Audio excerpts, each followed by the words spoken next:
Hi friends, అందరికీ నమస్కారం. Welcome back to our channel. ఈ వీడియోలో మీకోసం ఎన్పిసిఐ నుంచి ఒక మంచి నోటిఫికేషన్ విడుదలైందండి. ఆ వివరాలన్నీ కూడా ఈ వీడియోలో తీసుకొచ్చాను. మొత్తం 330 వేకెన్సీస్ పోస్టుకు సంబంధించినటువంటి నోటిఫికేషన్ విడుదల చేశారు. నెలకు 74,000 వరకు ప్రారంభ జీతం ఉంటుందని చెప్తున్నారు. అండ్ ఫ్రెషర్స్ కూడా సువర్ణ అవకాశం అండి, ఎందుకంటే ఎక్స్పీరియన్స్ కూడా అడగట్లేదు. ఫ్రెషర్స్ కూడా అప్లై చేసుకోవచ్చు కొన్ని పోస్టులకు వచ్చేసి. అండ్ పరీక్ష కూడా లేదు. సెలక్షన్కి సంబంధించి చూసుకుంటే ఇక డైరెక్ట్ ఇంటర్వ్యూ ద్వారా మాత్రమే ఎంపిక చేస్తున్నారు. అండ్ ఆంధ్రప్రదేశ్ అండ్ తెలంగాణ అభ్యర్థులకు కూడా ఇది మంచి అవకాశం, ఎందుకంటే ఆంధ్రప్రదేశ్ అండ్ తెలంగాణ వారు కూడా అప్లై చేసుకోవచ్చు. ఇవన్నీ కూడా సెంట్రల్ గవర్నమెంట్ సంబంధించినటువంటి పోస్టులు అండి. ఎన్పిసిఐలు అనేది మనం ఒకసారి నోటిఫికేషన్ సంబంధించినటువంటి వివరాలన్నీ చూసుకునే ముందు ఈ వీడియోని ఎక్కడ కూడా స్కిప్ చేయకుండా లాస్ట్ వరకు చూడండి. ఎవరైతే ఫస్ట్ టైం మా ఛానల్ని విజిట్ చేశారో ఇప్పటి వరకు సబ్స్క్రైబ్ చేసుకోలేదో please subscribe to my channel. And ఈ వీడియోకి ఒక లైక్ చేయండి, సో దట్ మీకోసం నేను మరిన్ని జెన్యూన్ జాబ్ అప్డేట్ సంబంధించినటువంటి నోటిఫికేషన్ వీడియోస్ అన్నీ కూడా తీసుకొస్తాను. ఇక కామెంట్ సెక్షన్లో ఎవరైతే అప్లై చేస్తున్నారో వారందరూ కూడా కామెంట్ చేయండి. ముందుగా మనము నోటిఫికేషన్ సంబంధించిన వివరాలన్నీ కూడా చూసుకుంటే ఆర్గనైజేషన్ డీటెయిల్స్ వచ్చేసి nuclear power corporation of India limited NPCL నుంచి ఈ నోటిఫికేషన్ అనేది విడుదల చేశారు. డిపార్ట్మెంట్ వచ్చేసి డిపార్ట్మెంట్ ఆఫ్ అటామిక్ ఎనర్జీ కింద పనిచేసేటటువంటి ఎన్పిసిఎల్ కంపెనీ నుంచి ఈ నోటిఫికేషన్ వచ్చేసిందండి. ఇవన్నీ కూడా సెంట్రల్ గవర్నమెంట్ పర్మనెంట్ జాబ్స్ అండి. ముందుగా మనము అఫీషియల్ వెబ్సైట్కి వెళ్ళేసి మీరు క్లిక్ చేస్తే ఈ విధంగా మీకు ఒక విండో అనేది ఓపెన్ అవుతుంది. ఇక్కడ కెరియర్ సెక్షన్ సంబంధించినటువంటి మీరు ట్యాబ్ క్లిక్ చేస్తే మీకు వచ్చేసి మనం ఏదైతే నోటిఫికేషన్ సంబంధించిన వివరాలు మాట్లాడుతున్నామో ఈ వీడియోలో దానికి సంబంధించినటువంటి నోటిఫికేషన్ అనేది ఇక్కడ మీకు విడుదలవుతుంది. ఇక్కడ అడ్వర్టైజ్మెంట్ అనే పీడిఎఫ్ని మీరు ఒకవేళ క్లిక్ చేస్తే మీకు వచ్చేసి నోటిఫికేషన్ అనేది క్లియర్గా మీకు ఓపెన్ అవుతుంది. ఇక మనం నోటిఫికేషన్ సంబంధించి చూసుకుంటే వేకెన్సీస్ వచ్చేసి మొత్తంగా 330 ఉన్నాయండి. అందులో కరెంట్ వేకెన్సీస్ 314 ఉన్నాయి. అండ్ బ్యాక్లాగ్ సంబంధించినవి కూడా 16 ఉన్నాయి. వారు ఎవరెవరు అప్లై చేసుకోవచ్చు, ఎన్ని కేటగిరీ ప్రకారంగా ఎన్ని వేకెన్సీస్ అనేది కూడా వీరు నోటిఫికేషన్లో క్లియర్గా మెన్షన్ చేశారు. ఇక మనం నోటిఫికేషన్ ఒక హైలైట్స్ చూసుకుంటే సమ్మరైజ్ చేసిన దాని ప్రకారం జీతం ఎంత ఉంటుందంటే నెలకు 74,000 వరకు స్టైఫండ్ ట్రైనింగ్ సమయంలో ఇస్తారు. ఆ తర్వాత లెవెల్ 10 కింద లక్షల్లో జీతం ఉంటుందండి. మీరు నోటిఫికేషన్లో కూడా చూసుకోవచ్చు.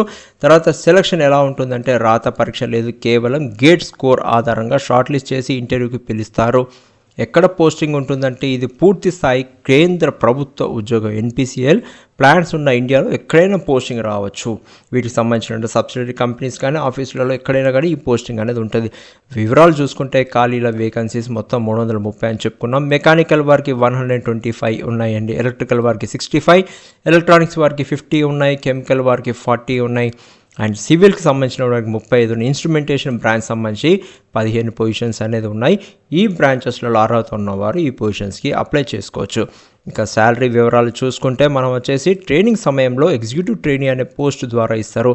వారికి నెలకు 74,000 వరకు స్టైఫండ్ ఇస్తారు. దాని తర్వాత 30,000 వరకు వన్ టైం బుక్ అలవెన్సెస్ కూడా ఇస్తారు. దాని తర్వాత వచ్చేసి ట్రైనింగ్ పూర్తయ్యాక సైంటిస్ట్ ఆఫీసర్ సి కింద పే స్కేల్ చూసుకుంటే 56,100 అనేది బేసిక్ పే ఉంటుంది. దాంతోపాటు 58% డిఏ అనేది ఇస్తారు, డియర్నెస్ అలవెన్స్. దాంతోపాటు హెచ్ఆర్ఏ, ట్రావెలింగ్ అలవెన్సెస్ తదితర కేంద్ర ప్రభుత్వానికి సంబంధించినటువంటి అలవెన్సెస్ అన్నీ కూడా అదనంగా ఉంటుంది. ఇది ఒక మంచి ఆపర్చునిటీ అండి, మంచి జీతంతో కూడుకున్నటువంటి నోటిఫికేషన్.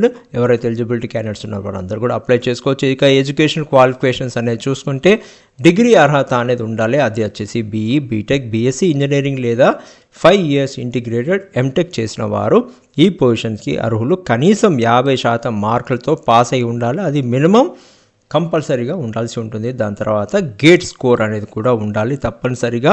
24, 25, 26లో గేట్ రాసిన వారు పైన తెలిపిన బ్రాంచ్లలో మంచి స్కోర్ సాధించి ఉండాలి. దానితో గ్రేడ్ ద్వారానే సెలక్షన్ అనేది జరుగుతాయి స్కోర్ తోటి. ఇక వయో పరిమితి ఏజ్ లిమిట్ అనేది చూసుకుంటే 30 April 2026 నాటికి ఈ పొజిషన్ సంబంధించినటువంటి కట్ ఆఫ్ డేట్ ఉంటుంది. కాబట్టి ఎవరైతే ఎడ్యుకేషన్ క్వాలిఫికేషన్స్ ఉన్నవారు ఏజ్ లిమిట్ చూసుకోవాలంటే కూడా ఈ డేట్తో కట్ ఆఫ్ చేసుకొని చూసుకోండి. ఆయన మినిమం ఏజ్ వచ్చేసి 18 years అండి, మ్యాక్సిమం ఏజ్ వచ్చేసి 26 years అండి. అది జనరల్ ఈడబ్ల్యూఎస్ వారికి. అలాగే దాంతోపాటు ఏజ్ రిలాక్సేషన్ అనేది ఉంటుంది. ఓబీసీ వారికి 3 సంవత్సరాలు, ఎస్సీ ఎస్టీ వారికి 5 సంవత్సరాలు, పీడబ్ల్యూబీడీ వారికి 10 సంవత్సరాలు అనేది as per government rules and regulations ప్రకారంగా అండ్ ఈ కంపెనీ యొక్క రూల్స్ అండ్ రెగ్యులేషన్స్ ప్రకారంగా ఏజ్ రిలాక్సేషన్ అనేది ఉంటుంది. ఇక అనుభవం చూసుకుంటే అనుభవం అవసరం లేదండి, నో ఎక్స్పీరియన్స్ రిక్వైర్డ్, ఫ్రెషర్స్ కూడా అప్లై చేసుకోవచ్చు. ఇక చివరి సంవత్సరం సెమిస్టర్ పరీక్షలు రాస్తున్న విద్యార్థులు కూడా అప్లై చేసుకోవచ్చు, ఫైనల్ ఇయర్ స్టూడెంట్స్ కూడా అప్లై చేసుకోవచ్చు అని చెప్పేసి అవకాశం ఇస్తున్నారు. కాబట్టి ఎవరైతే కరెంట్లీ ఫైనల్ ఇయర్ రాస్తున్నారో వారు కూడా అప్లై చేసుకోవచ్చు. ఇక ఎంపిక విధానం సెలక్షన్ అనేది ఎలా జరుగుతుందంటే రాత పరీక్ష లేదు కాబట్టి నో రిటర్న్ ఎగ్జామ్ అనేది ఉంటుంది. షార్ట్ లిస్టింగ్ అనేది అభ్యర్థులు గేట్ 24, 25, 26 స్కోర్ ఆధారంగానే 1:12 రేషియోలో ఫిల్టర్ చేస్తారండి. తర్వాత పర్సనల్ ఇంటర్వ్యూకి ముంబై తదితర MPCIL కేంద్రాల్లో ఫైనల్ ఇంటర్వ్యూ అనేది ఉంటుంది. మెడికల్ ఫిట్నెస్ అనేది వారి యొక్క కంపెనీ సంబంధించినటువంటి రూల్స్ అండ్ రెగ్యులేషన్స్ ప్రకారంగా మెడికల్ ఫిట్నెస్ అనేది చెక్ చేస్తారు. సంస్థ నిబంధనల ప్రకారం మెడికల్ టెస్ట్ చేస్తారు. తర్వాత డాక్యుమెంట్ వెరిఫికేషన్ అనేది చెక్ చేస్తారు. డాక్యుమెంట్ వెరిఫికేషన్ చేసేటప్పుడు ఒరిజినల్ సర్టిఫికేట్స్ మాత్రమే చెక్ చేస్తారు. మీరు వెళ్ళేటప్పుడు డాక్యుమెంట్స్ ఒరిజినల్ది మీది తీసుకెళ్లాల్సి వస్తుంది, మీ ఎడ్యుకేషన్ క్వాలిఫికేషన్స్ అండ్ మీతో సంబంధించినటువంటి డాక్యుమెంట్స్ అన్నీ కూడా. అప్లికేషన్ ఫీజు అనేది చూసుకుంటే జనరల్ OBC EWS వారికి మేల్కి మాత్రమే 500 రూపీస్ అండి. పూర్తిగా ఫీజు మినహాయింపు ఉన్నవారు ఎవరికంటే SC ST వారికి, ఉమెన్ అండ్ PWBD వారికి ఎటువంటి ఫీజు అనేది లేదు, వాళ్ళు కలెక్ట్ చేయట్లేదు. ఇక జాబ్ లొకేషన్ అండ్ పోస్టింగ్ చూసుకుంటే ఎంపికైన అభ్యర్థులకు ఇండియాలో ఎక్కడైనా సరే NPCL ప్లాంట్స్ లేదా ఆఫీసులలో పోస్టింగ్ ఇవ్వబడుతుంది. ఉద్యోగ స్వభావం చూసుకుంటే ఇది పూర్తిగా పర్మనెంట్ కేంద్ర ప్రభుత్వం సంబంధించినటువంటి ఉద్యోగాలు, పర్మనెంట్ సెంట్రల్ గవర్నమెంట్ జాబ్స్. ఎలా అప్లై చేయాలనేది చూసుకుంటే వచ్చేసి మనం అఫీషియల్ వెబ్సైట్ అనేది మీకు ముందుగానే చూపించాను. అఫీషియల్ వెబ్సైట్ npclcareers.co.in అనేది ఓపెన్ చేశాక నోటిఫికేషన్ అనేది మాత్రం మీరు అప్లై చేసే ముందు పూర్తిగా చదువుకోవాలి. తర్వాత ఆన్లైన్ రిజిస్ట్రేషన్ అనేది అప్లై ఆన్లైన్ పై క్లిక్ చేయాల్సి వస్తుంది. అది కూడా మీకు నేను చూపిస్తాను నెక్స్ట్ వీడియోలో, ఇప్పుడే చూపిస్తాను మీకు. తర్వాత మీ డీటెయిల్స్ మరియు గేట్ స్కోర్ ఫిల్ చేయాల్సి వస్తుంది. తర్వాత ఫోటో, సిగ్నేచర్ మరియు డాక్యుమెంట్స్ అప్లోడ్ చేయాల్సి వస్తుంది. తర్వాత ఫీజు ఆన్లైన్లో పే చేయాలి. తర్వాత ఫామ్ సబ్మిట్ చేసిన తర్వాత ప్రింట్అవుట్ తీసుకొని మీరు సేవ్ చేసుకొని పెట్టుకోవాల్సి వస్తుంది. అది ఫ్యూచర్ రిఫరెన్స్ కింద అదే పనిచేస్తుంది. కాబట్టి ఎవరైతే అప్లై చేస్తున్న నోటిఫికేషన్ లింక్ కోసం కామెంట్ సెక్షన్లో కామెంట్ చేయండి, మీకు నేను notification link and application link share చేస్తాను. ఇక మనము అఫీషియల్ వెబ్సైట్ ఓపెన్ చేసిన తర్వాత కెరియర్ సెక్షన్స్ ఓపెన్ చేసిన తర్వాత మీరు ఇక్కడ డౌన్లోడ్ చేసుకున్న తర్వాత ఇది వచ్చేసి మీకు నోటిఫికేషన్ అనేది డౌన్లోడ్ అవుతుంది. ఇక్కడ వచ్చేసి మీరు ఇక్కడ click here to view details and apply అనేది మీరు క్లిక్ చేస్తే మీకు వచ్చేసి ఇంకో విండో ఓపెన్ అవుతుంది. దానికి సంబంధించినట్టు ఈ విండో ఇలా ఉంటుంది. Click here for new registration, ఎవరైతే ఫస్ట్ టైం రిజిస్ట్రేషన్ చేసుకుంటున్నారో వారంతా ఇక్కడ క్లిక్ చేసుకొని మీరు అప్లై చేసుకోవచ్చు. ఆల్రెడీ రిజిస్టర్ చేసుకున్న వారు లాగిన్ ఐడి ఎలాగ ఉంటుంది కాబట్టి ఇక్కడ అనేది వారు ఇచ్చేసి డీటెయిల్స్ అన్నీ ఫిల్అప్ చేసిన వారు ఇక్కడ నుంచి అప్లై చేసుకోవచ్చు. ఇక ముఖ్యమైన సూచనలు, ఇంపార్టెంట్ గైడ్లైన్స్ మనం గుర్తుంచుకోవాల్సింది ఏంటంటే అప్లై చేసే ముందు నోటిఫికేషన్ డాక్యుమెంట్ పూర్తిగా చదవండి, మర్చిపోకండి. కరెక్ట్ డీటెయిల్స్ మరియు ఖచ్చితమైన గేట్ రిజిస్ట్రేషన్ నెంబర్ మాత్రమే ఇవ్వాలి. తప్పులుంటే అప్లికేషన్ రిజెక్ట్ అవుతుంది. ఎట్టి పరిస్థితుల్లో లాస్ట్ గేట్ కంటే ముందే అప్లై చేయండి, చివరి నిమిషం వరకు ఆగండి. ఇంటర్వ్యూకి వెళ్ళేటప్పుడు మీ ఒరిజినల్ డాక్యుమెంట్స్ అన్నీ కూడా రెడీగా పెట్టుకొని తీసుకొని వెళ్ళండి. ఇక లాస్ట్ డేట్ టు అప్లై వచ్చేసి 30th April 2026 వరకు టైం ఉంది. కానీ ముందుగానే ఎలిజిబిలిటీ క్యాండిడేట్స్ ఎవరైతే ఉన్నారో ముందుగానే అప్లై చేసుకోండి.